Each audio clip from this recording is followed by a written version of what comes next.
Hi, this is Richard Lynch on behalf of the Paul Partnership, and today we're at the Absolute Hotel to speak to new business startups supported by the Back to Work Allowance Scheme.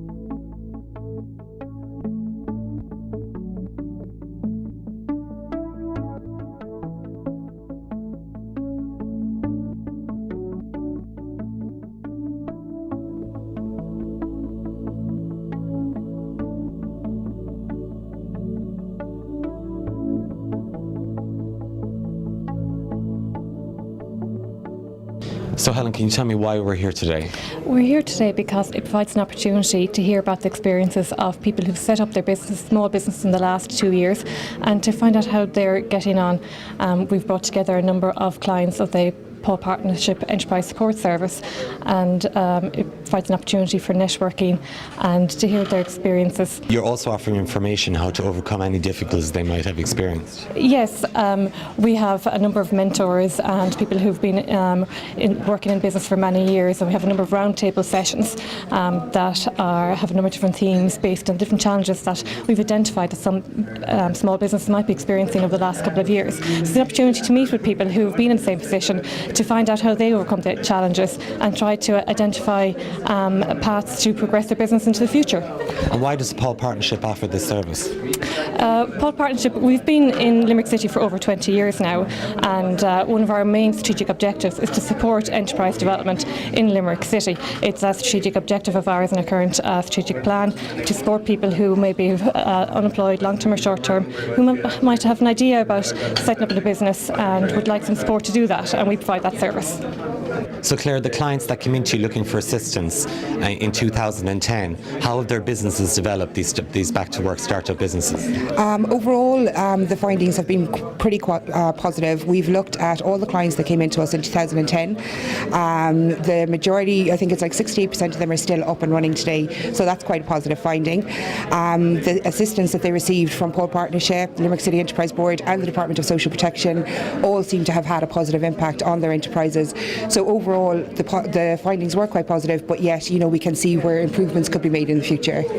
And where do you think these improvements could be made?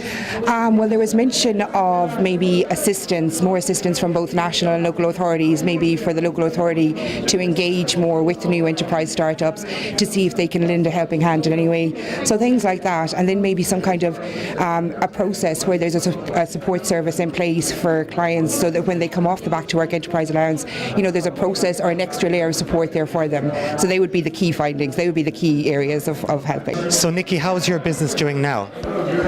I'd say pretty well. I am practically too busy.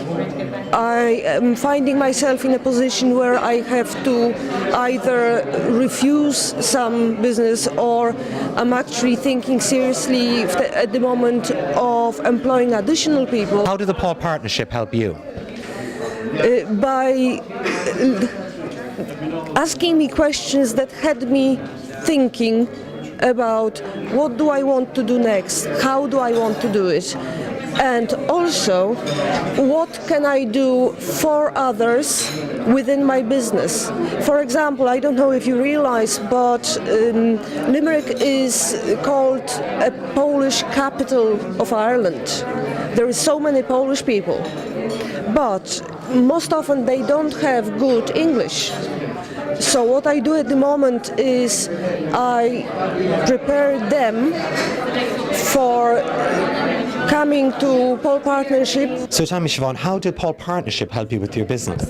Well, I had been in business before, but I was going back into business in a very different way. I found myself being a single parent of a little 4-year-old girl, and I decided that I would take as much help and advice as I could get, and I approached Paul Partnership, and I found them amazing. I found them amazing help. They are very, very practical, but they also give people time. They accept you where you are. What did they help you with? Well, initially it's how to apply for the Back to Work Allowance, all those practical sort of things. I'm not necessarily a practical type of girl, which is maybe I shouldn't work for myself. I'm more the creative type. So that sort of things, where to go, what to do, the names of who you needed to speak to in places like social welfare.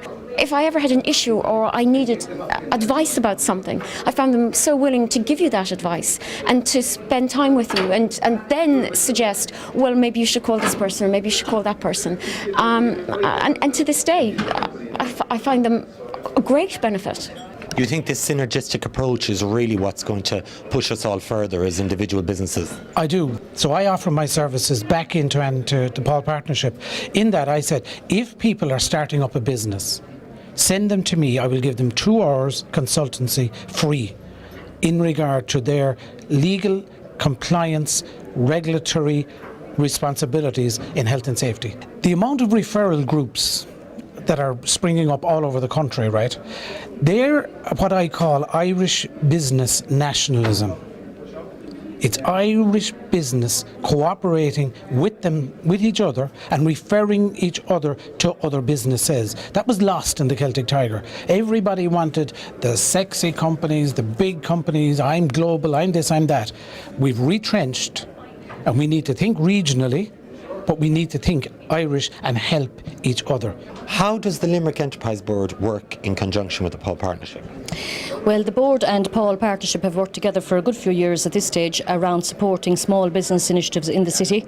We particularly work with them in the area of small business startups, and we do this by co-funding and organising our training programmes. For example, if you look at our training programme for the autumn-winter this year, there's a whole host of programmes for starting your business and for running your business, i.e. businesses who are in early stages.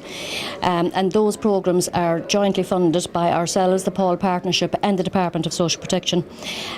We get together and organise different events for that particular group of people. We do workshops on business planning, and my colleague Birger Fulham actually focuses in this area. She deals primarily with business startups, and we would have a very strong relationship with Paul Partnership around supporting that client base. So, Gay, can you tell me, how do you work with the Paul Partnership? The Paul Partnership send me clients, and I usually work with them for 4 sessions, mentoring them over a period of a couple of weeks to a few months, and we build up a business plan for them and a marketing programme for them. So I'm delighted to work with the clients, absolutely love it, yeah. And today you gave 2 free mentorships for the year. Yeah, from working with the clients I discovered what some of them need is actually a year-long mentoring programme, which is action plus accountability equals success. So I offered these 2 year-long programmes to 2 of their clients.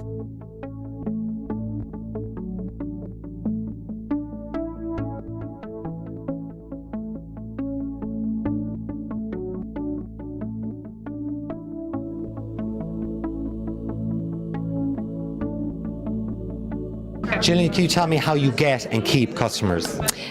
Well, I suppose the getting customers is one of the hardest parts because people don't know that you exist. So a lot of times it's getting your name out there, getting awareness. So it might be through maybe using new techniques such as social media now, going networking, talking to people, getting out there and just telling people who you are. So that's the biggest first kind of step to do. And just deciding what your brand is, what your product is, and telling the world. So you were heading the mentoring table on networking. How important is networking to a business? Networking is very important, Richard, because it gives you that personal contact that you may not be able to achieve on your own with a business card or a flyer or a website. Nothing nicer than someone ringing someone today now saying, look, Gerald will be around in 10 minutes for the order. Simple as that. So, Derry, you were headlining the mentoring table of continuously improving your business. How can people continuously improve their business? Well, from the aspect that I was doing here today, it was about having skills about dealing with the stresses of running a business. Because the more stressed we are, the less capable we are. And self-employed people are kind of stuck in a dilemma where if they don't have a business, they're stressed. If they do have a business, they're stressed. The more stressed we are, the more it interferes our ability to do our job well. So learning simple, straightforward, common sense strategies to let go, to drop the emotional load while we're working. Roy, you were headlining the table about making a profit. What advice can you give to our viewers about making a profit? Okay, well, yeah, we had a good discussion, Richard, and I suppose we focused on 2 things, the sales aspect and the cost aspect of making a profit.